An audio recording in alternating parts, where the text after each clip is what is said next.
നമ്മുടെ ഭരണഘടനയിൽ നിന്ന് 2 വാക്ക് നീക്കം ചെയ്യാൻ പോവാന്ന് പറഞ്ഞില്ലേ? ദാണ്ട് ആ നീക്കം കോടതി തള്ളി. ഭരണഘടന ഒരു വലിയ പുസ്തകമാണ്. അതിനകത്ത് ഒരുപാട് വാക്കുകളുണ്ട്. അതിൽ നിന്ന് 2 പോയാൽ ഒന്നും പറ്റാൻ പോകുന്നില്ല. ആട്ടെ, ഏതാ 2 വാക്കുകൾ? മതേതരത്വം, സോഷ്യലിസം.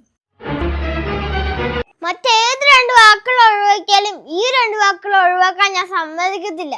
അല്ല മക്കളെ, എന്ത് ഈ വാക്കിലേക്ക് അർത്ഥം? അർത്ഥമൊന്നും അറിയത്തില്ല. ദേശസ്നേഹമില്ലാത്ത നീ എല്ലാം കൂടി നാട് കുട്ടിച്ചാറാക്കും. ഞാൻ എന്റെ ജീവനം കൊടുത്തിട്ടാണെങ്കിലും ഭരണഘടനാ മൂല്യങ്ങൾ ഉയർത്തിപ്പിടിക്കും. അയ്യോ